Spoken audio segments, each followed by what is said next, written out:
Bom dia, são 7 horas em Brasília, do dia 11 de junho de 2020. Estamos aqui para mais um Today. É sempre um prazer poder encontrar com vocês aqui pela manhã e podemos conversar. Deixa eu colocar esse fone aqui. Sempre um prazer estar aqui e a gente poder conversar sobre saúde, né? Ontem nós tivemos um papo bem legal, porque a gente conversou com uma nutricionista, né, com a Thaís Ferraz, e conversamos sobre o caso de uma senhora, né, um caso bem complexo, mas acho que a gente pôde ter um direcionamento de como tratar melhor, né, o caso dessa paciente da Thaís, né, que ela disse que além de paciente é uma pessoa querida da família também, próxima. E veja, uma senhora com uma condição de saúde realmente muito complicada, além da condição da saúde complicada, ainda é uma senhora que não teve a oportunidade de estudar e tem dificuldade com a leitura e precisa fazer uso de insulina, mas por conta da questão da insulina, né, ter que fazer contagem de carboidrato, o médico não fez, né, a indicação da insulina. Então ela estava com a glicose bem descompensada.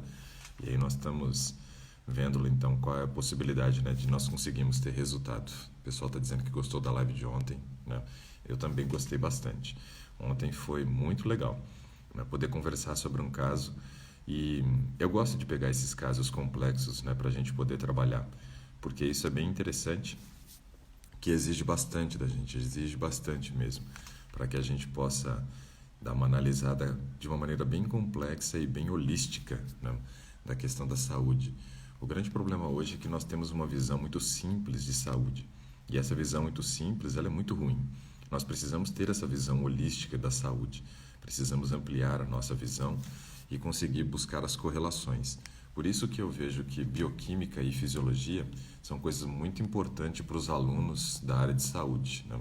Inclusive eu também, né? Quando fui aluno, né, precisei muito saber bioquímica e precisei de fisiologia. São coisas básicas, anatomia também. Sabe qual é o grande problema? O problema é que o aluno, quando vai fazer a sua graduação, ele entra saindo do ensino médio.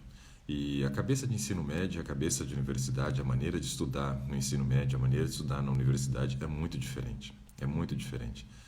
No ensino médio, o professor entrega tudo mastigado para você. E quando você olha para a questão da faculdade, não. A questão da faculdade, você já precisa se tornar um autodidata. E, na verdade, deveria ser assim sempre, né? Desde a infância, a gente já deveria buscar ser autodidata. Isso é algo importante. O professor, ele tem que ser somente um facilitador, mas o aluno tem que buscar o aprendizado. Então, são diferentes a maneira como eu vejo a educação e a maneira como ela tem sido praticada. Mas quando chega na faculdade, o aluno chega com a cabeça de ensino médio e as matérias que são as matérias, no meu ver, mais importantes da faculdade, que é a construção de um alicerce seguro para que esse aluno tenha a possibilidade de entender as doenças depois, são dadas no início. E é compreensível, né? Você ter histologia, você ter anatomia, você ter fisiologia, você ter bioquímica no início. Porém, esses alunos ainda não estão preparados para conseguir reter o máximo de informação desse tipo de matéria. Já falei que o ritmo de ensino na faculdade é bem diferente e isso faz com que muitas vezes nós tenhamos profissionais de saúde despreparados. Eu acredito que todo profissional de saúde, quando ele termina a sua graduação, ele deveria voltar a estudar anatomia, fisiologia e bioquímica.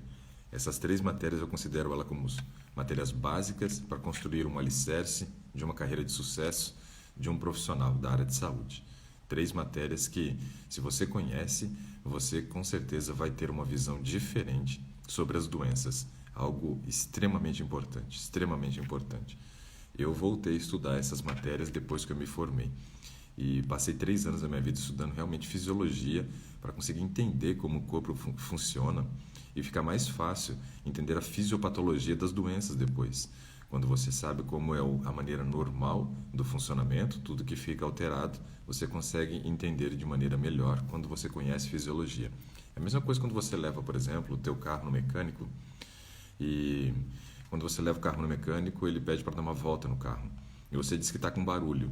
E quando ele anda, só por escutar o barulho ele sabe, isso daqui é tal coisa. Por quê? Porque ele conhece como que é o carro que funciona da maneira normal. Daí, quando ele escuta um barulho alterado, obviamente ele sabe que tem uma alteração e aí ele já sabe, né, qual é o problema. Então, isso é muito importante para a questão de fechar diagnóstico, saber como é a maneira normal do organismo funcionar. Isso eu acho que eu vejo isso como sendo uma coisa básica que todo estudante precisa para poder ser um bom profissional depois. São 7 horas e 5 minutos agora. Só quero fazer 2 comentários breves aqui sobre coronavírus. Todo dia tem que falar sobre esse negócio enquanto não acabar, né? Enquanto não acabar. Olha só, a Ariane Borges, ela é professora universitária e ela diz assim, ó: todas as formações têm necessidade de aprofundamento posterior à conclusão da graduação. Na área da saúde é essencial. Muito legal, né, Ariane? A gente ter essa visão de que a cabeça que a gente entra é diferente da cabeça que a gente sai. Quando a gente estuda a mesma matéria de novo, depois que se forma, a maneira como a gente vai conseguir aproveitar aquele conteúdo é bem diferente. É bem diferente, né? E isso daí é fundamental. 2 comentários breves aqui sobre coronavírus. Primeiro, continuamos aí com um nível de mortalidade acima de 1.000, né? 1.300 segundo os consórcios, né, da imprensa e 1.274 segundo o Ministério da Saúde. Ou seja, passamos de 1.000 mortes e isso daí é muito importante a gente continuar observando essas questões. Segunda informação importante, tem desacelerado nas capitais, né? Não entendi. Tá no Instagram? Não sei, mas tem um monte de gente aqui. Minha esposa veio perguntar aqui por que não estou no Instagram ainda, mas já estou sim. Tem já 40 pessoas aqui comigo já. Que estranho. E aí nós temos que observar essa questão, né? Nós temos tido um processo de diminuição do contágio e também mortalidade nas capitais, mas a doença ela tem se interiorizado. Nós temos hoje um nível maior de mortalidade no interior e observando uns gráficos ontem, nós percebemos que, por exemplo, no estado de São Paulo, algumas regiões, né, elas voltaram para o estágio 1 do processo da flexibilização, porque estão com um nível de contágio muito elevado na região de São José do Rio Preto, a região de Presidente Prudente, região ali de Araras também. Ou seja, é muito importante a gente observar essas questões, porque a doença ela está migrando das capitais para o interior. E como ela está migrando, obviamente, eles estão buscando flexibilização já nas capitais. E hoje, em São Paulo e no Rio de Janeiro, vai ter shopping aberto, vai ter shoppings. No Rio de Janeiro funciona do meio-dia às 8 da noite, parece que São Paulo funciona das 2 às 8, ou do meio-dia às 6, alguma coisa assim. E nesse caso, então, ó, a Raquel Loz do Rio de Janeiro entrou, ó, Raquel, já vai dar para ir no shopping da Barra aí, ó. Vai estar lotado provavelmente, eles querem funcionar com 20% só da capacidade, mas eu acho muito difícil controlar isso, né? Se não conseguiram controlar as lotações, também não vão conseguir controlar os shoppings, né? E hoje, então, tem shopping aberto já para o pessoal do Rio e para o pessoal de São Paulo, né? Prudência, pessoal, pelo amor de Deus. Aqui em Brasília está aberto e eu não passei nem na frente ainda. A Raquel disse que está com saudade dos nossos amigos, ou seja, de mim e da minha esposa, né? E nós também estamos muito saudade de você e do Jean, né? Pessoas queridas para nós, muito queridas, né? Hoje é feriado porque Corpus Christi, em algumas regiões já teve antecipado, né? E aí vamos ver o que vai acontecer nesse período agora. Vamos convidar alguém para que eu poder conversar aqui.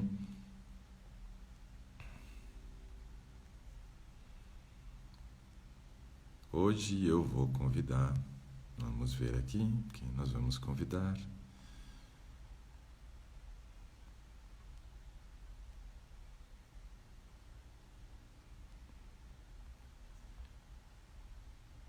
Eu vou convidar uma pessoa que está fazendo o desafio de vias comigo.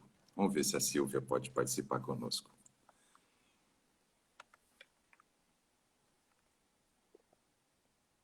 Vamos ver se deu certo. Acho que não, acho que ela está aí só para poder assistir. Vamos lá, pessoal, quem quer participar, escreve aí para nós. Convidei a Silvia para ver se ela podia, mas acho que ela não está podendo participar agora não. Escreve aí, quem quer participar que eu vou chamar. Uma pessoa tinha feito o pedido para participar e depois ela cancelou o pedido.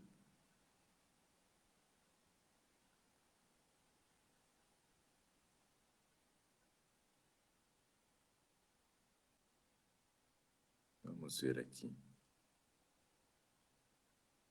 A Marta Corrêa fez o pedido aqui. Vamos ver se a gente consegue fazer com a Marta, então.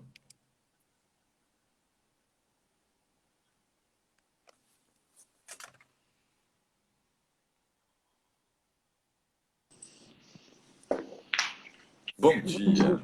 Bom dia. Marta, né? Sim. Legal. Vamos lá então, Marta. Vamos ver como que a gente pode lhe ajudar, né?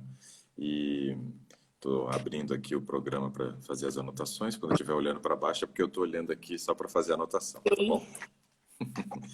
Vamos lá então, Marta. Conta um pouquinho da tua história para nós e como que eu posso te ajudar. Bom dia. Eu orei, viu? Hoje de manhã. Eu acordei 6h30, pulei da cama e ajoelhei e orei a Deus que você me atendesse, que eu fosse sorteada. Pois é, uma pessoa tinha feito o pedido, mas depois ela desapareceu ali o pedido dela e eu não sabia mais quem era. Aí eu falei, vou convidar outra pessoa. E aí quando você escreveu, eu falei, é essa. Obrigada, obrigada. Um prazer. O prazer é todo meu. Eu acompanho as suas lives praticamente todos os dias, né? Eu comprei o seu pacote de regeneração Do do sono. sono. Isso. E estou assistindo devagar. Uhum. Então, de uns 15 dias, em primeiro lugar, eu tenho um colesterol muito alto, altíssimo.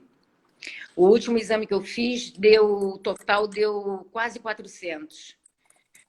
O total. Normalmente dá 400 e pouco, 300 e pouco. Eu sou vegetariana. Ok. Faço exercícios todos os dias, praticamente, caminho. Agora não, porque a academia é fechada, né? Mas eu faço musculação, eu caminho, eu faço pilates. No momento eu estou parada, mas eu só estou caminhando. E de uns 15 dias para cá, logo assim que eu comprei o seu pacote, me desencadeou uma insônia. Em uma semana, eu fiquei 4 noites sem dormir.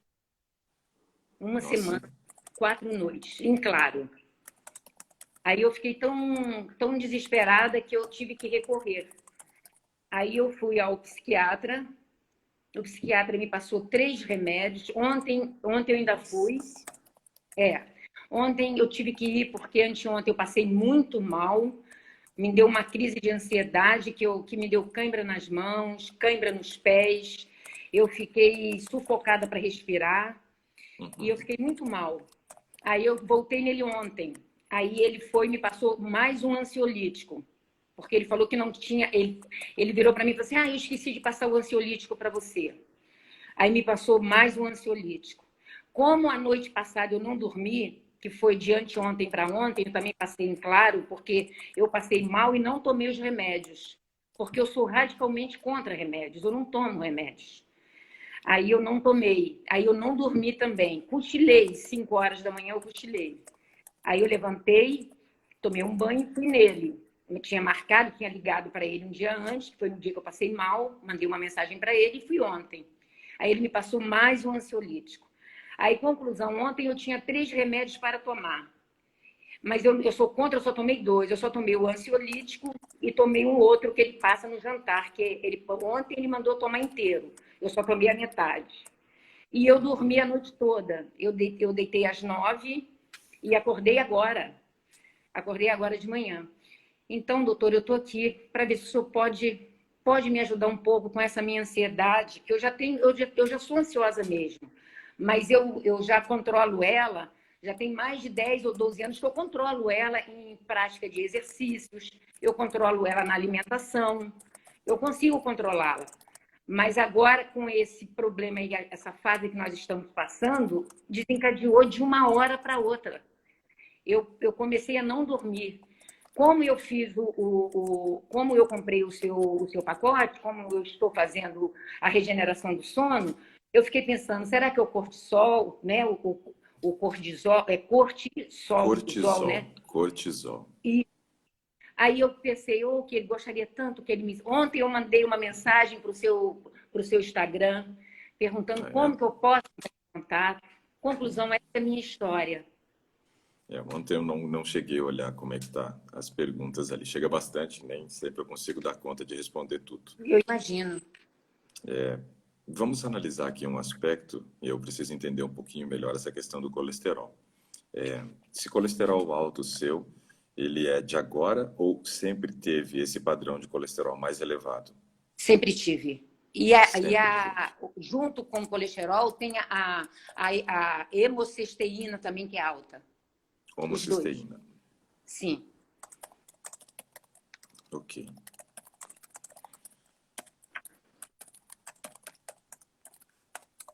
Homocisteína alta também. Vou explicar o que é homocisteína para quem ainda não ouviu esse termo. Tá. Homocisteína, para quem ainda não conhece, é um catabólito. O que é um catabólito? É algo que é formado no processo de quebra de alguma coisa. Então, o que nós quebramos para formar essa homocisteína? Nós quebramos um aminoácido chamado metionina. Metionina. Esse aminoácido metionina, quando quebrado pelo organismo, forma homocisteína. E essa homocisteína é um indicativo para algumas doenças, né? Principalmente para a questão das doenças correlacionadas ao funcionamento cerebral degenerativas, né? Ou seja, estamos falando de Alzheimer e demência. Então, isso é uma coisa preocupante, assim, Marta, porque manter um nível de homocisteína elevado aumenta o risco para o aparecimento dessas doenças no futuro. Então, são coisas para a gente pensar e nos preocupar. Mas a homocisteína também tem uma relação direta com o aparecimento de diabetes, pressão alta e até o próprio colesterol, né?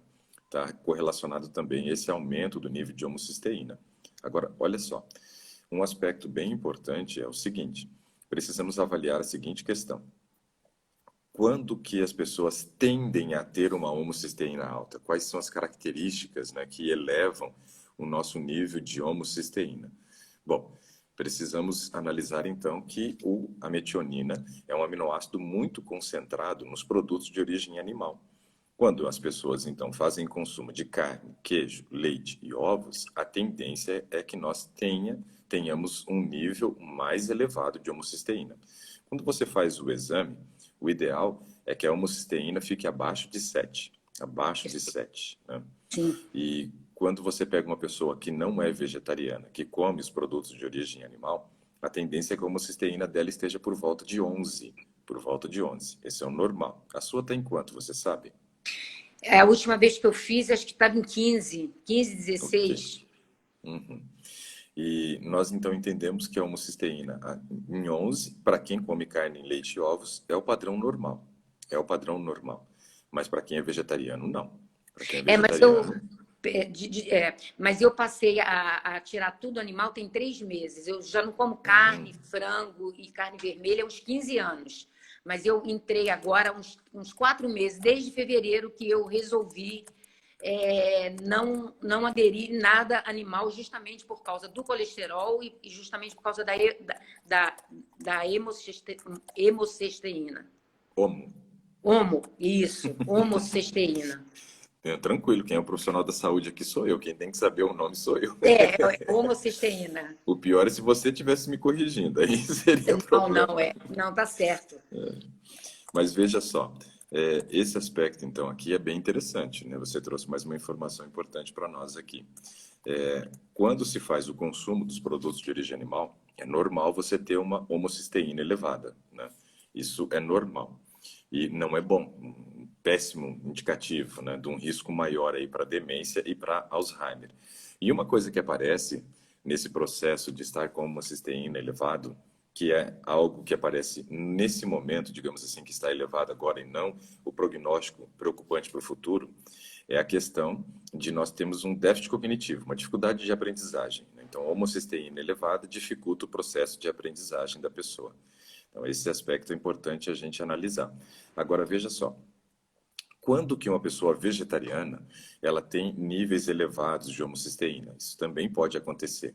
E quando acontece, é porque ela tem algumas carências de vitaminas. Então, é importante para uma pessoa que é vegetariano hoje, né?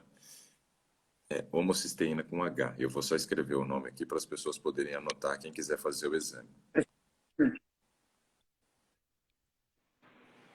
Travou aqui. Homoci... Mas já vai voltar, fica tranquila aí. Homocisteína. Só estou escrevendo o nome aqui, Tá. para quem quiser depois fazer o exame, né, poder ter o nome já escritinho ali para ela. Homocisteína, com H. Então, esse aspecto aqui, ele é muito importante para nós analisarmos. Veja só, uma pessoa vegetariana que tem um nível de homocisteína elevado pode estar correlacionado ao quê? A carências de três vitaminas. Três vitaminas. Então, esses exames, eles são muito bons de ser feito, Marta, para que você perceba se com o abandono dos produtos de origem animal, né, você vai conseguir reduzir a homocisteína. Porque se você tiver com uma dessas três vitaminas alteradas, você não vai conseguir baixar a homocisteína. Quais são elas? Vitamina B6, a vitamina B6, a vitamina B9, mas ninguém chama ela de vitamina B9, chama de ácido fólico. Ácido B6 fólico, e B9. B6, B9. Só que a B9 tem que anotar o nome, que é ácido fólico, porque ninguém Tá. vai chamar ela de vitamina B9. E a vitamina B12. Então, essas três vitaminas são muito importantes para um vegetariano fazer o acompanhamento delas. Fazer o acompanhamento delas. Por quê? Porque a deficiência em uma delas tende a aumentar a homocisteína. O que a gente tem encontrado hoje, Marta, é o seguinte: muito vegetariano, que busca ter uma alimentação saudável, já fez o abandono dos produtos de origem animal com um nível de homocisteína elevado, chegando até 14, por causa da carência de uma dessas vitaminas. Geralmente as mais Sim. comuns são a B12, depois, né, a B9, que é o ácido fólico, mas a B6 também. E alguém B6, fez uma tá. pergunta interessante aqui, ó. Se isso se aplica para criança, também se aplica para criança, sim. Se aplica para criança. E esses exames eu posso fazer a solicitação. Alguém pergunta ali. Então eu mando com assinatura digital, às vezes o laboratório aceita, né? Se não aceitar, aí tem que ver um médico para poder fazer o pedido. Mas olha só, essas vitaminas devem ser observadas. Outra vitamina importante, Marta, que todo mundo deveria fazer, não só vegetariano, é a vitamina D. Todo mundo deve fazer esse exame, porque hoje no Brasil o nível de carência de vitamina D é bem elevado, bem elevado. E agora Eu veja só, faço. com essa homocisteína alta, você tende a ter um colesterol mais alto também, porque a homocisteína ela gera risco para o aumento do colesterol. Esse é um aspecto importante. Você disse que nos últimos 3 meses você fez o abandono dos produtos de origem animal. Qual era o produto que você ainda consumia 3 meses atrás de origem animal?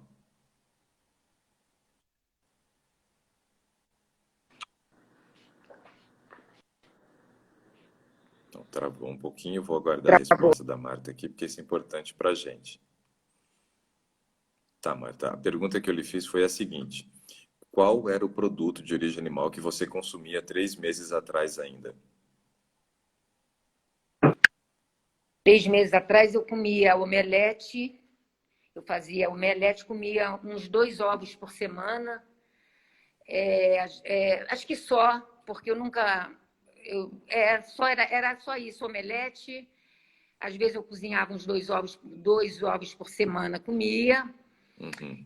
E às vezes um pedaço de bolo. O açúcar também eu abandonei, tem 4 meses que eu não. Só frutas, eu não como açúcar nenhum. É só isso mesmo. Uhum. Era mais ovos. Leite derivado já não fazia Não, parte, então. não, o queijo, eu já não como queijo há muitos anos. Eu abandonei Uhum. o queijo, abandonei o leite já há muitos anos. Ok. Então, veja, não se justifica esse nível de homocisteína dessa forma com um consumo tão pequeno de proteína de origem animal. Porque junto com a proteína de origem animal vem a gordura, né? Junto Sim. com a clara do ovo vem a gema do ovo, que ali é onde tem uma gordura saturada que aumenta, então, o nosso nível de colesterol. Quando a gente pensa em colesterol elevado, o que a gente tem que considerar agora, então? Sua homocisteína pode ser um indicativo, né, de um risco para colesterol elevado e pode ter uma relação, então, com carência de vitaminas e não mais com o consumo da proteína de origem animal, porque você não ingeria tanta proteína de origem animal para Não, justificar uma homocisteína de 15 a 16, né? não. Muito elevada. Então, eu investigaria urgente essas vitaminas aí, tá? Outro aspecto importante com relação ao colesterol, e isso daqui, né, são coisas que as pessoas geralmente passam batido e elas não observam esse detalhe. O colesterol é um produto de origem animal, um produto de origem animal. Então, toda vez que você consome produto de origem animal, você ingere colesterol. Você ingere colesterol. E eu acho interessante, por exemplo, porque uma determinada época aí da nossa história, não há muito tempo atrás, algumas empresas, né, que vendiam óleo, elas colocavam assim, ó, livre de colesterol. Livre de colesterol. Ou seja, não tem realmente colesterol no produto de origem vegetal. Só que aí foi obrigado, né, pela Anvisa, para eles colocarem na rotulagem assim, ó, livre de colesterol como todo produto de origem vegetal. Essa informação tem que ser adicionada. Por que eu estou destacando isso? Porque o colesterol, aparentemente o colesterol presente nos produtos de origem animal, não é ele o responsável pelo aumento do nosso colesterol. Todo produto de origem animal, ele é rico em gordura saturada, em gordura saturada. Por isso que a gordura de origem animal, ela é sólida à temperatura ambiente. Então, esse aspecto é importante. Toda gordura que é sólida à temperatura ambiente tem muita concentração de gordura saturada. Tem muita concentração de gordura saturada. E é essa gordura saturada que o corpo usa como matéria-prima para produzir o colesterol. Então, olha só que informação importante. Eu nem Muito. estou considerando que a gordura na forma de colesterol presente no produto de origem animal que tenha alterado o seu colesterol, mas sim uma gordura saturada que o corpo usa como matéria-prima para produzir o colesterol. Então, isso é importante. Veja só, se eu pego, por exemplo, assim, ó, um monte de gente está falando que nunca tinha ouvido falar da homocisteína. Pois é pouco falado ainda, mas hoje é um exame primordial para a gente avaliar a questão de riscos, né, cardiovasculares, risco para diabetes e principalmente risco para doenças degenerativas do sistema nervoso central. E olha só, quando a Eu gente falo, olha, por exemplo, um óleo vegetal. Pois não, Marta, pode repetir que cortou um pouquinho. Esse vale a pena. da homocisteína. Isso aí, ó, já aprendeu, viu só? É. Aprendeu o nome já. Então, assim, ó, quando a gente olha para um óleo de soja, para um óleo de girassol, quando a gente olha para um óleo de canola, todos eles são líquidos, líquidos à temperatura ambiente. O que isso quer dizer para nós? Óleos líquidos têm pouca gordura saturada, quer dizer, pouca entre aspas, né? Tem menos gordura saturada, porque 69% da gordura presente no óleo de soja é saturada. Isso é pouco em relação a outros tipos de gordura, mas não é pouco se a gente for avaliar, né? Já tem muita gordura saturada ali, 69% é bastante. Agora veja só, eu tenho 31% então a saturar, a saturar. Quando você, por exemplo, pega esse óleo e aquece para fazer uma fritura, você vai lá, frita o que você quer, sei lá, uma banana da terra, uma batata, né, frita um bife, frita um ovo, sei lá, qualquer coisa que as pessoas façam fritas. Esse óleo aqueceu. Se você, por exemplo, deixar esse óleo que foi utilizado para fritura dentro da panela e no dia seguinte você for olhar, o que aconteceu com esse óleo, né? Ele vai estar com um aspecto meio ceboso, de sebo mesmo, meio esbranquiçado, né? E duro, e duro. E o que isso demonstra para nós? Que aquela gordura com o aquecimento saturou, saturou. Então ele tinha 69% de gordura saturada, agora não mais 69%. Ele tem um índice muito maior de gordura saturada agora. Então quer dizer que no processo de aquecimento do óleo, esse óleo vai saturando e vai oferecendo então mais gordura saturada para o teu organismo, o que favorece um aumento da produção do colesterol. Então essa é uma pergunta que eu quero te fazer. Você costuma fazer fritura em casa ou não? Não, eu não como fritura nenhuma. Eu não Legal. uso óleo.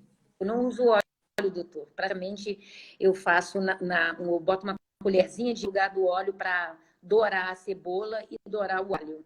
Eu só uso Legal. mais o azeite. Eu não uso óleo. Uhum. Mas E o esse meu azeite você colesterol, aquece também ou não? um pouco. Praticamente eu uso ele depois que o alimento está pronto. Ok. Aí eu rego em cima. Mas a maioria dos médicos que eu procurei, endocrinologista, cardiologista, eles falam para mim que o meu é hereditário, que o meu é genético, que o meu colesterol é genético. Sim, e mesmo sendo um colesterol genético, a gente tem que observar quais são os fatores de risco para que você fique longe desses fatores de risco, senão pode piorar, e também o que a Isso. gente pode controlar dentro dessa história toda, porque tem alguns fatores de risco que nós controlamos, e esses fatores a gente precisa levar em consideração. A Emília está dizendo aqui, ó, que a sogra dela tinha uma panela cheia de óleo que ficava guardada por dias, né? A minha avó também fazia isso, né? Porque era acostumada a usar banha antes e a banha ficava guardada por dias e achava que o óleo podia guardar por dias e reutilizar também, né? Daqui a pouco eu falo do óleo de coco, vai chegar no óleo de coco. O pessoal está perguntando do óleo de coco, que está em pânico. Então, olha só, essa questão do aquecimento é muito importante. Todo óleo que aquece, satura. Todo óleo que aquece, satura. Mas aí veja só, veio a indústria e trouxe a seguinte informação, né? Alguns pesquisadores começaram a dizer o seguinte: o melhor óleo para cozinhar é o óleo de coco. É o óleo de coco porque ele não satura. Aí vieram com essa história do óleo de coco. Vamos entender então. É, eu gostaria de dar uma atividade para as pessoas fazerem, inclusive você, dona Marta. Quando terminar a Sim. live, vocês vão clicar lá no Google, né? Que agora o Google é o novo dicionário nosso, né? O pai dos Googles, como a gente brinca, né? A gente vai É. entrar no Google e vai escrever o seguinte assim, ó: óleo de coco, rótulo, óleo de coco, rótulo, e clique em imagens, clique em imagens. E aí vai aparecer várias imagens do rótulo de empresas que vendem óleo de coco. Por que que eu quero que vocês façam isso? Porque eu tenho um professor que ensinou uma grande lição para mim, dizendo assim, ó, duvide sempre. Ou seja, não acredite em tudo, não. Então eu quero estimular vocês a olharem e verificarem com seus próprios olhos, né, o que a própria empresa que vende o óleo de coco coloca no seu rótulo com relação ao nível de gordura saturada. Ao nível de gordura saturada. A Emília disse que fritava pastel, bolinho de arroz, bolinho de couve, né? Tudo delicioso. Realmente, quando se coloca gordura, fica gostoso, porque aumenta o paladar, É. né? Aumenta o paladar. E aí, veja só, quando você olha no rótulo do óleo de coco, lá está escrito assim, ó, gordura saturada, gordura saturada. E a gordura saturada presente no óleo de coco varia, né, entre 91 e 93%. Então, o que a indústria e os cientistas falam que é o melhor óleo para cozinhar, porque não satura, é uma verdade? Não, é uma meia-verdade. E uma meia-verdade é o quê? É uma mentira completa, ainda passada de uma forma que engana as pessoas. Então, isso são coisas que me revoltam e eu sou revoltado com isso. Até tem um quadro que eu gravei alguns vídeos chamado de Meias Verdades, né? E eu devo voltar a gravar os Meias Verdades aí, gravar mais algumas coisas. Uma pode ser que seja essa daí, do óleo de coco. Então, assim, uma meia-verdade é uma mentira completa, né? Uma mentira completa. Porque, olha só, ele não satura, realmente, ele não satura. Por quê? Porque ele já é saturado. É a mesma coisa, Marta, que tem alguém aí no teu bairro, por exemplo, né, que é um cafajeste. E aí você pega e diz assim, ó, aquele ali não pode ficar mais cafajeste. Mas não pode ficar porque já Já, é, já já é. é. Então, o óleo de coco saturado é mais ou menos isso, ó, não pode saturar, por quê? Porque já é saturado. Então, isso daí é uma forma de enganar as pessoas, e eu não gosto desse tipo de coisa.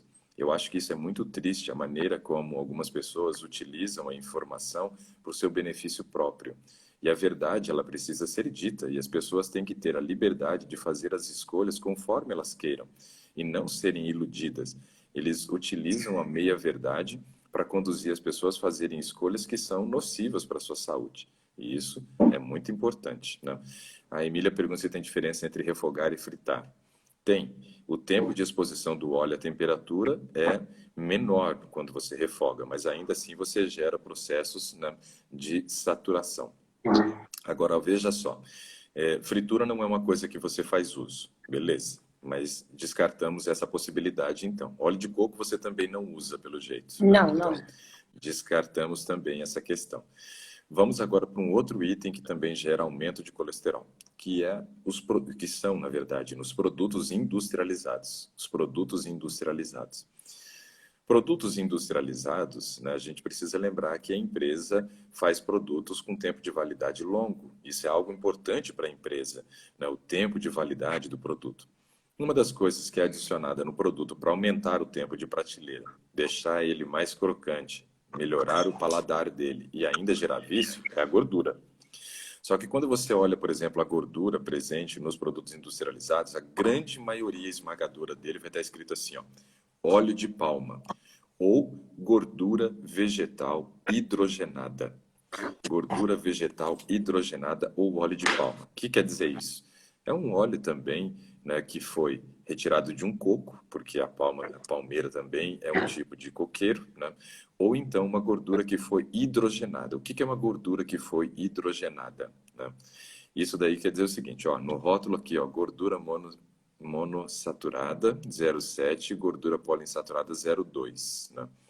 Então isso dá 0,9. Os outros, né, 91% da gordura do coco, né, é saturada. O coco já é saturado no pé, né?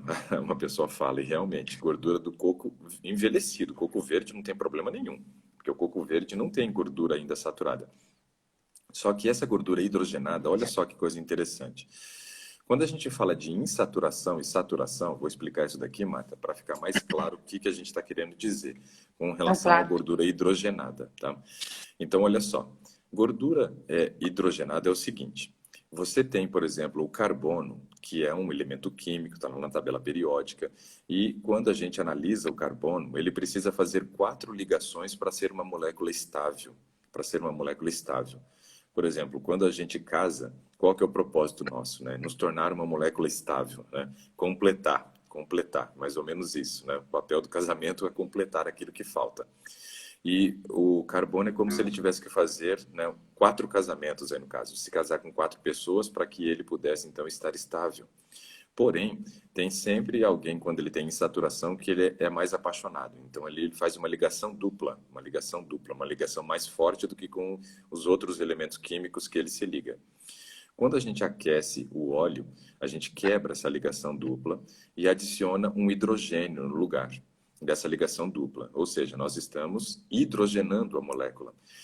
As indústrias, então, elas pegam os óleos vegetais e elas fazem esse processo de biohidrogenação, que é adicionar hidrogênio, quebrando as duplas ligações, ou seja, as insaturações, e deixando a gordura saturada. Então, todas as vezes que a gente for utilizar um óleo e perceber, por exemplo, que está lá, não, quer dizer, um produto industrializado e perceber que está escrito que tem gordura hidrogenada, é isso, é uma gordura que eles forçaram a adição de hidrogênio, quebrando essas insaturações para deixar essa molécula mais estável,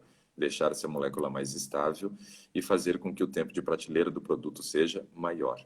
Ó, a Dinha, ela olhou lá no rótulo e disse assim, ó, gordura saturada, 13, gordura total, 14. Ou seja, em 14 gramas de um óleo de coco, 13 gramas é gordura saturada.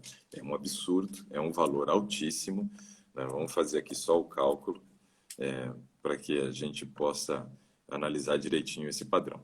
Então, como gordura biohidrogenada também não é uma coisa presente na tua casa, né, Marta, que você balançou a cabeça negativamente quando eu falei de Não, produto industrializado, né, de não produto uso nada, não uso industrializado. mais extrato de tomate, não uso nada disso.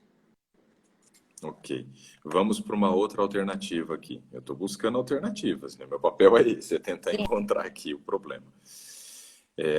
Outra coisa que a gente tem que entender, que aumenta o processo de saturação do óleo que a gente consome. Agora, o óleo normal. Agora, não é um óleo que faz mal, é até o óleo bom, digamos assim. Um óleo bom para a saúde, que é o sim, óleo presente no abacate, que é o óleo presente na linhaça, que é o óleo presente na chia, que é o óleo sim. presente na castanha, que é o óleo presente no amendoim. Nós temos algumas coisas no nosso organismo que podem estimular uma maior produção de colesterol a partir desse óleo. E algo que gera muito problema com relação à maior oxidação da gordura, ou seja, o óleo normal e saudável que a gente consome pode se tornar em óleo saturado por um motivo: piora na gestão emocional.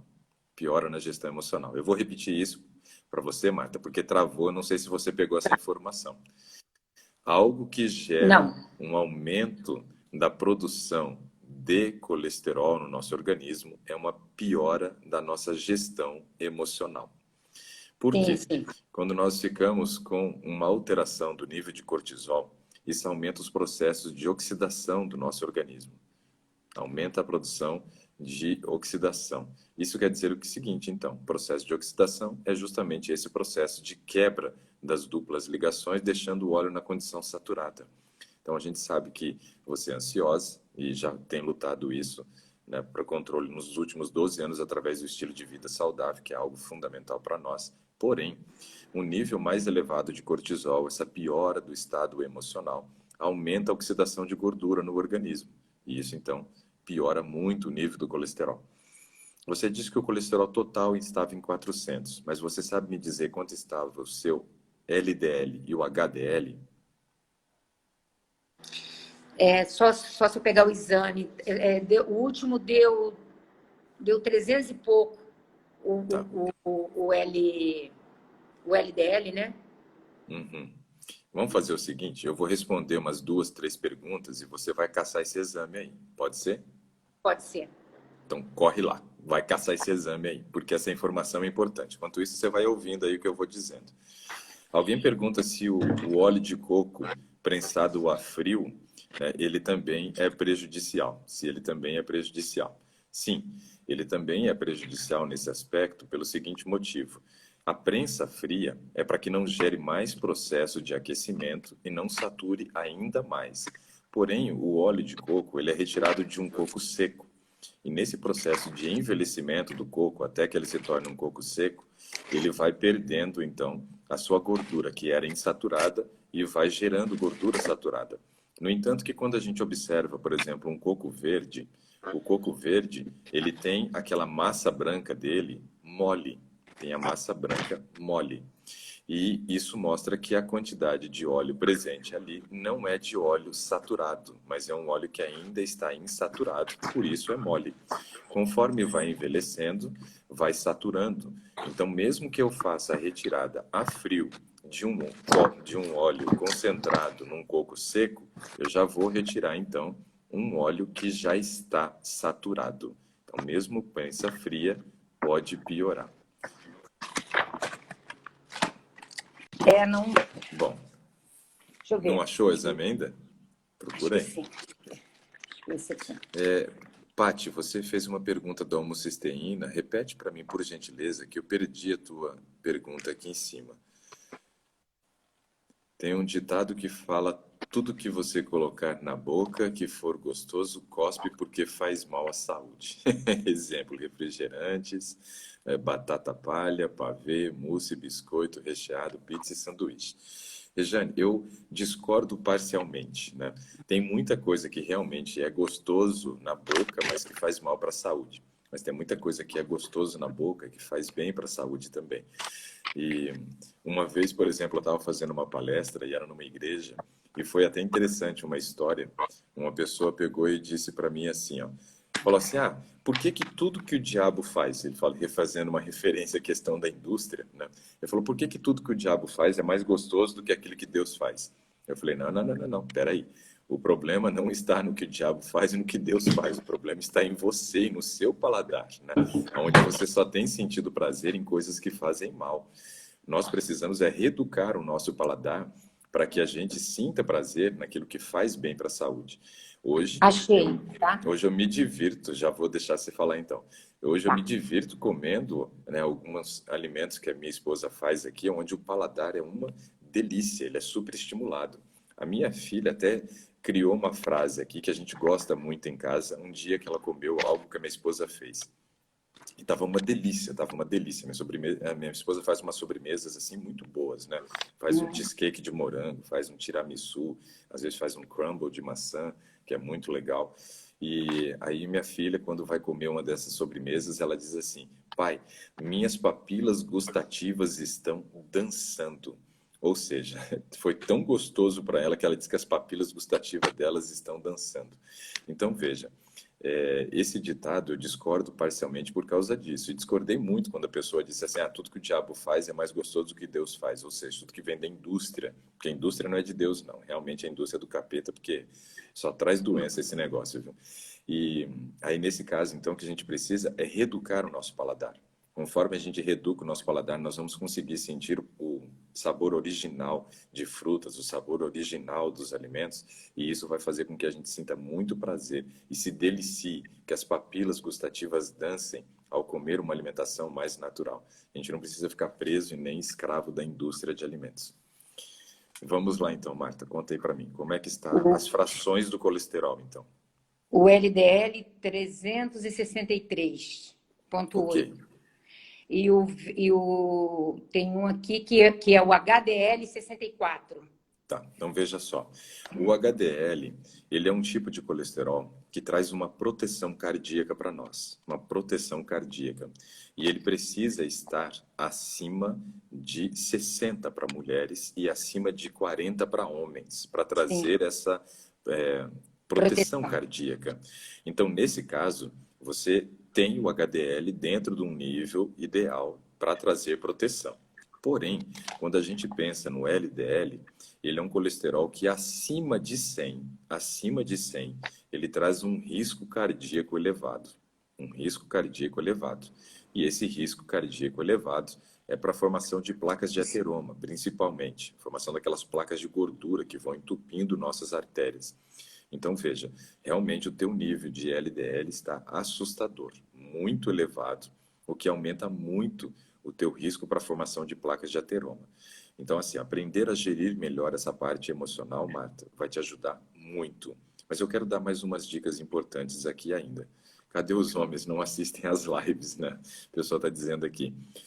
Ontem eu estava olhando no meu Insta, 80%, né, dos seguidores nesse Instagram aqui são mulheres, são mulheres. Então, sempre que eu falo me referindo a mulher, nunca me referindo a homem, porque 20% só é homem e poucos assistem. Mas tem homem presente, sim. Eu vi que tinha homem já assistindo hoje.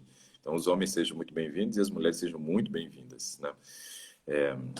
Olha lá, o Ramos escreveu, ó, estamos aqui. Eu falei que tinha, ó. O Gili Coach também falou, opa, então, viu? Tem homem que assiste, mas majoritariamente sempre vai ser mulheres, não tem jeito, né? Mas os homens são muito bem-vindos aqui também.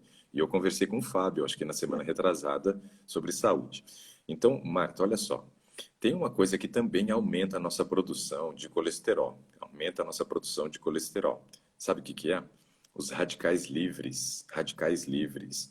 E o que são esses radicais livres? Ó, o Vinícius está por aqui também, o João Albuquerque, ó, tem um monte, hein? Já tem 4 homens, já é um monte aqui. E outra coisa que a gente precisa lembrar, então, são esses radicais livres como sendo um fator. Ó, Samuel também está por aqui. Olha, tem bastante homem. Hoje tem bastante. Já deu, acho que, 6 homens aqui. E de 95 pessoas que estão assistindo ao vivo, né? Esses radicais livres, Marta, eles são gerados no nosso organismo a partir do oxigênio. A partir do oxigênio. Olha só que coisa importante, né? O Ramos também está por aqui. Olha aí, tem bastante, hein? Esse oxigênio não tem como você parar de respirar. Ou seja, você sempre vai continuar produzindo radicais livres. Sempre vai continuar produzindo. Ó, Edson Cardim, todos os homens estão se manifestando agora, hein? Teve bastante, hein? Tem bastante. Já deu 8 homens. E 10%, 10%. Eu disse que 20% de seguidores são, as mulheres são mais participativas do que os homens, mas tem homem também. Então, esses radicais livres são gerados a partir do oxigênio, Marta, e a gente não pode parar de respirar. O que a gente pode fazer, então? A gente pode investir em produtos que a gente chama de antioxidantes. Ó, tem o Rezan também, está por aqui, ó, tem bastante homem hoje. E esses antioxidantes, eles vão evitar que os radicais livres que foram formados a partir do oxigênio gerem um processo de oxidação da gordura, aumentando nossa produção de colesterol. Então, quais são os antioxidantes que nós temos? E aí eu vou fazer a indicação para que você use antioxidante, para que você compre e tome esses antioxidantes para ver se a gente consegue reduzir um pouco a produção desse colesterol do LDL, tá? Um dos principais antioxidantes que nós temos e que vale muito a pena fazer o uso dele, agora travou para a Marta, vou só esperar destravar para poder dizer para ela qual é esse antioxidante. Destravou, né, Marta? Tá me ouvindo agora, né? Está me ouvindo, Marta? Travou de novo. Estou vendo. Tá. Então, veja só, Marta. Os antioxidantes que você deve comprar e fazer uso são os seguintes: vitamina E. Vitamina E, um potente Sim. antioxidante, e vale muito a pena, no teu caso, fazer o uso de vitamina E, 1.000 miligramas ao dia. 1.000 miligramas ao dia. Lembrando que Para todo vitamina dia. E é uma vitamina. Deixa eu ver. Você conseguiu pegar a informação, Marta, da vitamina E? Vitamina E. Isso. É. Da onde que você é, Marta? Sudeste para baixo ali, né? Quando a gente contempla São Paulo, Paraná, Santa Catarina e Rio Grande do Sul, para nós é vitamina E. Aí quando sobe dos carioca para cima, é vitamina E, né? Vitamina E. Mas é a mesma vitamina. É a mesma vitamina. Então, olha só. Essa vitamina, você deve tomar 1.000 miligramas dela, porque isso vai ajudar a diminuir, né, o seu nível de LDL, porque ela é um antioxidante e vai fazer com que os radicais livres não gerem o processo de oxidação na gordura, aumentando o potencial da produção do LDL. Outra vitamina muito importante é a vitamina C. Vitamina C, de quanto que você está tomando?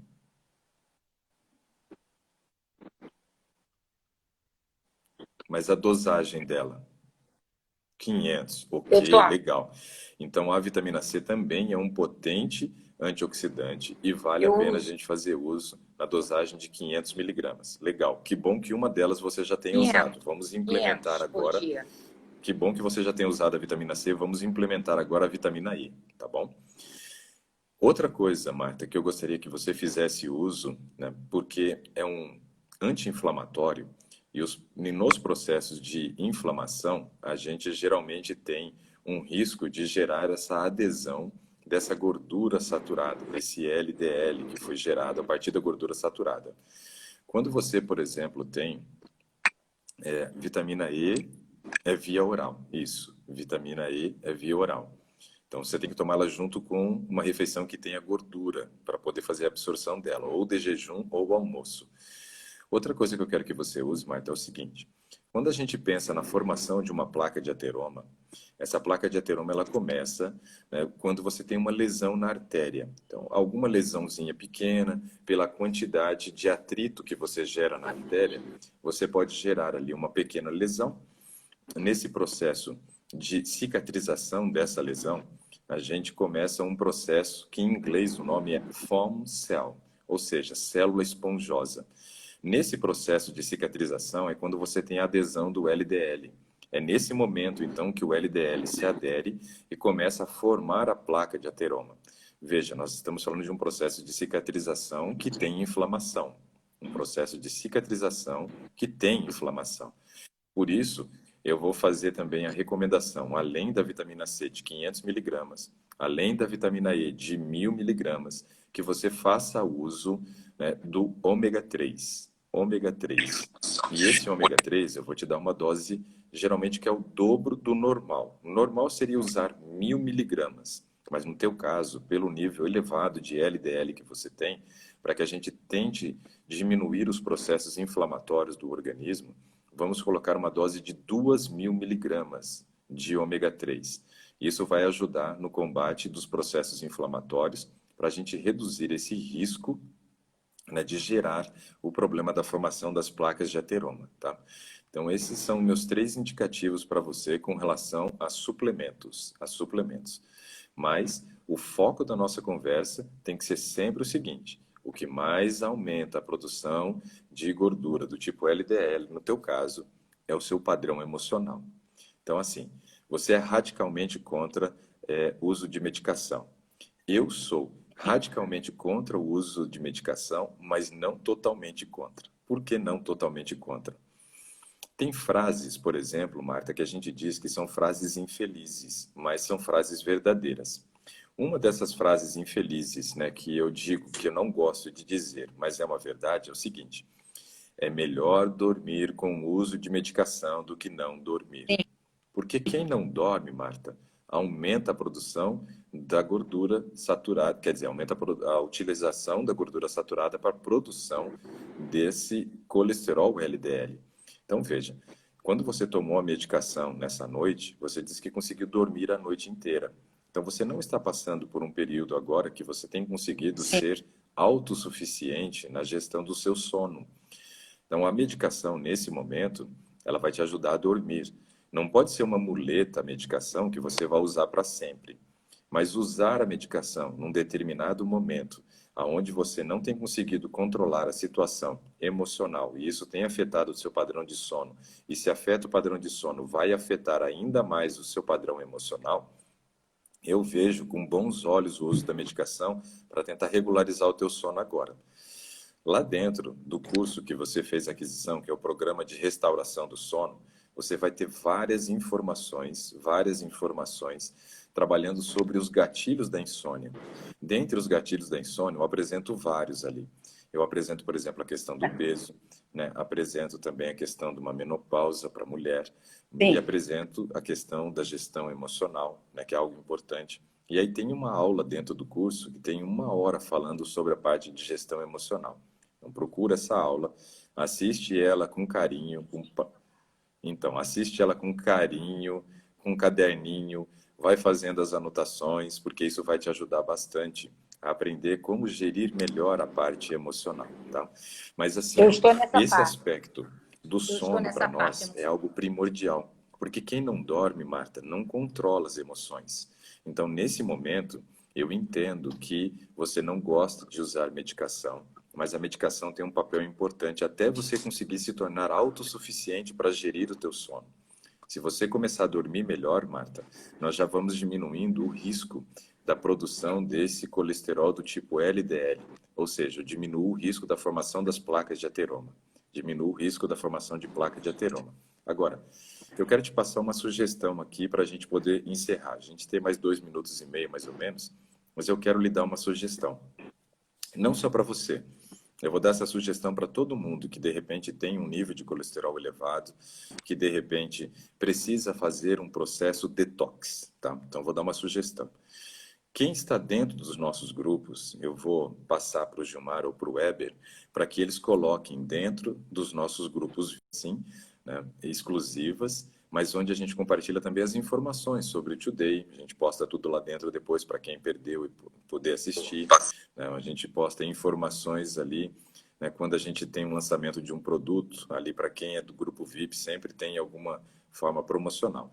Só que assim, para quem estiver dentro dos grupos VIPs, né, você faz parte de um desses grupos do WhatsApp nosso, Marta?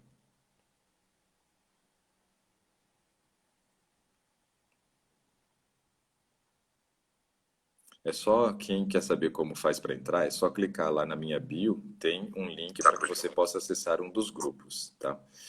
Então, assim, ó, a sugestão é a seguinte: entrar nos grupos, que eu vou passar não só para a Marta, mas para todo mundo que estiver lá dentro do grupo, eu vou passar um cardápio detox de 1 semana com uma alimentação crua. Com uma alimentação crua, para você começar o processo detox com uma alimentação crua, depois partir para os cozidos, mas para que você, Marta, possa fazer pelo menos uma vez ao mês, pelo menos uma vez ao mês, né, esse cardápio, que é um cardápio detox de 7 dias que eu montei, tá bom? E aí eu vou sugerir que pelo menos uma vez ao mês você siga esse padrão de alimentação desse cardápio, para que você tenha a possibilidade de ingerir mais alimentos crus nesses dias, o que favorece então e reduz o risco da formação das placas de ateroma, tá? Vou colocar dentro dos grupos, vou passar lá para o Gilmar pedindo para que ele coloque para nós, tá? Marta, cortou o seu áudio, uma pena, não estou conseguindo ouvir seu feedback. Mas se você ainda não faz parte de um dos nossos grupos, é só você entrar no grupo, que a gente vai disponibilizar agora na parte da manhã ainda, esse cardápio. E eu sugiro que além do uso da vitamina C, o uso da vitamina E e o uso do ômega 3 que eu sugeri para você hoje pela manhã, que você também faça esse cardápio detox uma vez ao mês, tá bom?